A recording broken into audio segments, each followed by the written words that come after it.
Que vous aimiez Timothée Chalamet et le ping-pong ou non, vous ne devez pas rater le phénomène Marty Suprême au cinéma, et je vous explique pourquoi.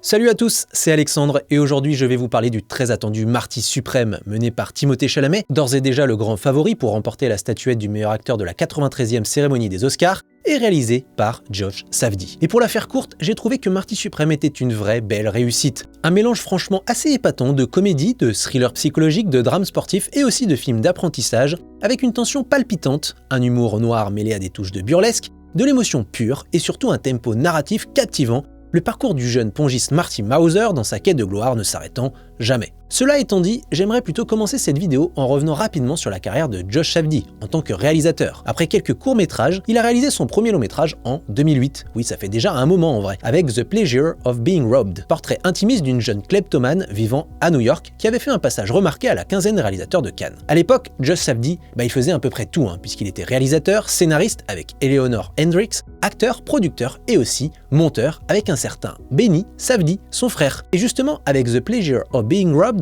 les deux frangins ont donc décidé de s'allier derrière la caméra pour réaliser des films en duo. Ainsi est né Lenny and the Kids en 2009, une comédie dramatique assez émouvante et imprévisible sur un père et ses deux enfants, inspiré de la propre expérience des frères Safdie avec leur père divorcé. Puis, en 2014, il co-réalise Mad Love in New York, suivant un couple de vagabonds toxicomanes qui se battent contre leur addiction. Le film s'inspire de l'histoire d'Ariel Holmes, qui joue ici son propre rôle, et c'est le premier vrai succès critique des Safdie avant la grande consécration. En effet, grâce à Mad Love in New York, ils vont réaliser coup sur coup deux excellents thrillers, hyper nerveux et sous tension constante. D'abord Good Time, qui a été présenté en compétition officielle à Cannes en 2017, un ride fougueux, halluciné, électrisant où le personnage de Robert Pattinson tentait de libérer son frère handicapé de sa garde à vue après leur braquage complètement manqué. Et puis en 2019, il y a eu Uncut Gems, sorti directement sur Netflix en France, un thriller psychologique à l'énergie débordante mené par un Adam Sandler dans la peau d'Howard, un joaillier accro au jeu d'argent qui va tout faire pour rembourser ses dettes, notamment grâce à une pierre précieuse d'une valeur exorbitante. Soit en fait tout l'inverse d'un abonnement à écran large, car loin des milliers de dollars qu'il faut pour s'offrir l'Opale Noir d'Howard, il vous suffira de quelques euros pour vous abonner à notre site et obtenir des dossiers exclusifs, en plus de quelques épisodes inédits de notre podcast. Votre soutien, c'est notre pierre précieuse à écran large. Alors merci beaucoup. Toutes les infos sur l'abonnement sont d'ailleurs dans la description. Pour en revenir à Josh et Benny Safdie, ils nous ont donc régalé, surtout avec Good Time et Uncut Gems, et leurs pattes très immersives dans des décors bruts et réels étouffants, un montage rapide recherchant l'urgence et un travail sur le son assez oppressant pour conférer une atmosphère fiévreuse. Pourtant, en 2024, les deux frères ont expliqué se séparer artistiquement parlant et poursuivre leur carrière respective de réalisateurs en solo et surtout loin de l'autre, donc sans intervenir sur le film de l'autre à un autre poste. Benny Safdie a alors annoncé qu'il allait réaliser Smashing Machine avec Dwayne Johnson et Josh Safdie a expliqué qu'il allait mettre en scène Marty Suprême avec Timothée Chalamet. Assez logiquement, ça a poussé certains médias à comparer leurs retours solitaires, notamment sur les thématiques, puisque hasard ou non, leurs deux films sont des portraits de sportifs, amenant à des réflexions sur l'ambition, la gestion de l'échec et le rapport à la compétition, à l'affrontement. Mais en plus, les deux films se passent en grande partie au Japon, puisque le tennis de table et le MMA étaient plus reconnus au pays du soleil levant qu'aux États-Unis à leurs époques respectives, donc dans les années 50 pour Marty Suprême et à la fin des années 90 pour Smashing Machine.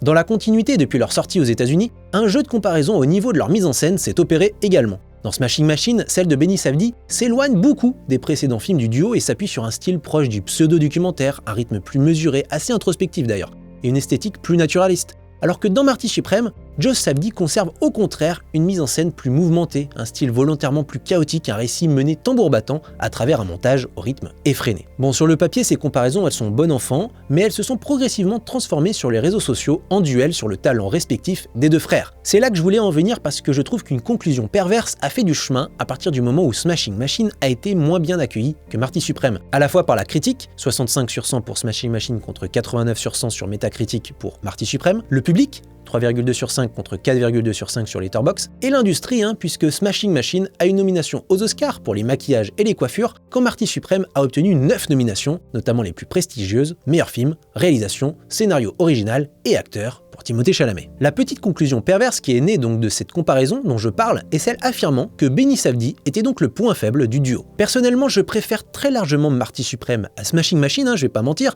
mais je trouve cette allégation sur Benny Safdie complètement ridicule. Déjà parce que Benny Safdie a prouvé son talent à bien des niveaux, notamment en tant qu'acteur dans Oppenheimer, Licorice Pizza par exemple, et sur le petit écran avec l'excellente série The Curse dont il était co-créateur en plus d'incarner un des rôles principaux. Mais plus important selon moi, dire que Benny Safdie était le point faible, ce serait donner tout le mérite de Marty Supreme au seul talent de Josh Safdie. Alors je n'ai pas beaucoup parlé du film dans cette vidéo pour l'instant, mais le moment est enfin venu. Alors pour rappel, Marty Supreme raconte l'histoire de Marty Mauser, jeune joueur de tennis de table plus ou moins inspiré du pongiste américain Marty Raisman. Il espère se faire un nom en remportant des compétitions un peu partout dans le monde, le tout guidé par son ambition démesurée, sa tchatche de baratineur et sa débrouillardise légendaire entre petites magouilles et grosses manipulations. Concrètement, le film suit donc en substance un jeune prodige persuadé qu'il peut s'élever, socialement, économiquement, etc., seul, jusqu'à ce qu'il comprenne que ce n'est qu'une illusion, qu'il ne pourra pas réussir sans ceux qui l'entourent. Et qu'est-ce que Marty Supreme si ce n'est la réussite de toute une équipe?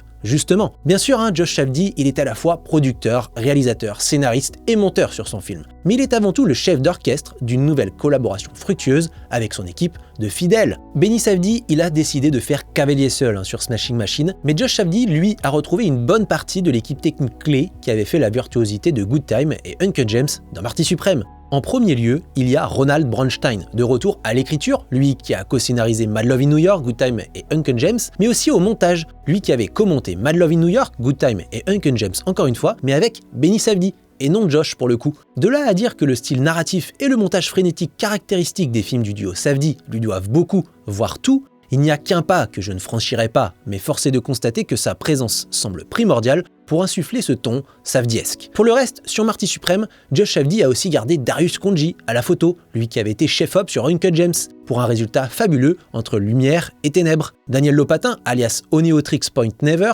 lui est de retour à la bande originale après avoir composé les musiques de Good Time et Uncut James pour mieux plonger ce thriller post-Seconde Guerre mondiale dans une atmosphère 80s grâce à ses notes de synthé enivrantes. Et puis il y a aussi Miyako Belisi au costume, aussi derrière ceux de Good Time et Uncut James, pour une reconstitution magnifique de ces années 50, bien aidé par l'immense chef décorateur Jack Fisk, petit nouveau dans l'équation pour le coup. Et c'est sans compter d'ailleurs l'excellente directrice de casting, Jennifer Venditti. Son cas est un peu spécial car elle a travaillé à la fois sur Marty Supreme et Smashing Machine, mais incontestablement, le thriller haletant de Josh Safdie ne serait pas grand chose sans son talent à elle également. Le marketing de Marty Supreme a mis essentiellement en avant la performance de Timothée Chalamet, et franchement, c'est ultra mérité. Chalamet livre la meilleure prestation de sa carrière et de très loin, dans un rôle où il jongle entre une fausse naïveté et une assurance désarmante, un ego surdimensionné et une vulnérabilité inattendue. Mais si Marty Supreme repose avant tout sur lui, qu'on suit quasiment de tous les plans, l'ensemble du casting est absolument formidable. Gwyneth Paltrow est parfaite, en ex-vedette hollywoodienne sophistiquée. Kevin O'Leary, le visage de Shark Tank dans la réalité, est absolument diabolique, en figure symbolique d'un capitalisme vampirique. Odessa Hazayan, elle, est la véritable révélation du film dans le rôle de Rachel,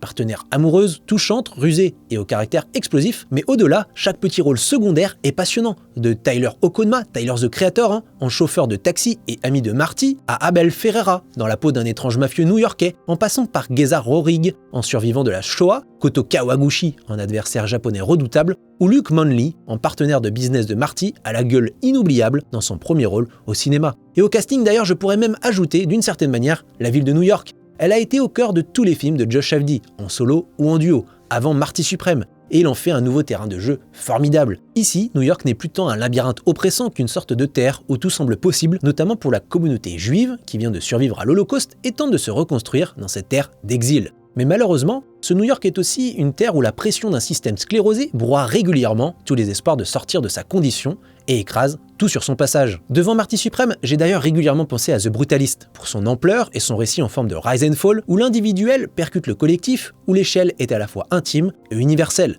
Le film de Brady Corbett était d'ailleurs un faux biopic d'un architecte qui se muait en vrai grand portrait de l'Amérique, et Marty Supreme est un faux biopic sportif explosif qui se transforme progressivement en une sorte de fresque imprévisible, voire quasi odyssée, rocambolesque sur le rêve américain. Et ce n'est pas anodin si l'apparition du titre du film est accompagnée d'un petit « Made in America », car cet American Dream, cette idée selon laquelle n'importe qui peut réussir par le travail, le talent et la volonté, c'est ce à quoi aspire Marty Mauser. Pourtant, en vérité, ce rêve américain, ce concept du self-made man, n'est qu'un mensonge, une illusion, un mythe. Pas surprenant donc que tout le monde mente dans Marty Suprême, que chacun arnaque, manipule, fabule, toise, enjolive et joue une sorte de partition, joue la comédie.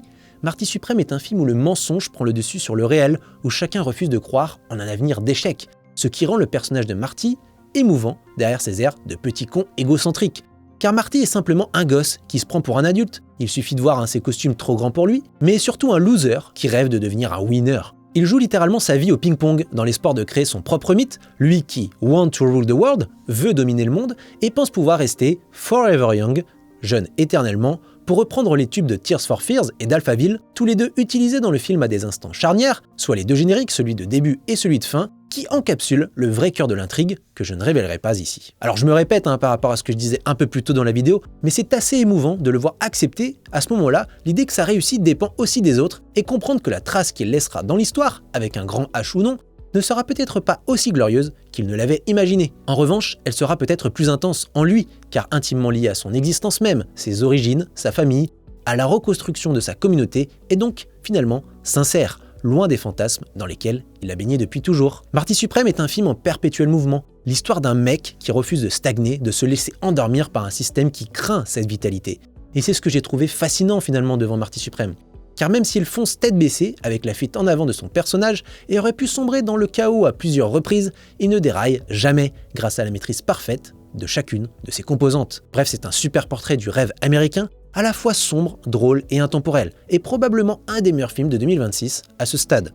C'est haletant, vibrant, palpitant, et si vous n'avez pas été absorbé par les parties de tennis de table des frères Lebrun au JO de Paris, vous ne pourrez pas décrocher des matchs de Marty Mauser, filmés comme des véritables combats de boxe jusqu'à son incroyable climax. Alors je ne peux que vous inviter à courir au cinéma pour découvrir Marty Suprême, et si vous avez aimé cette vidéo, à la liker, la partager, la commenter et à nous donner votre avis sur le film. D'ailleurs, n'hésitez pas à donner de la force à ma vidéo sur Nous avons gagné ce soir, un très grand film de sport qui dressait aussi un portrait fou de l'Amérique il y a plus de 80 ans et qui résonne encore aujourd'hui. Allez, salut!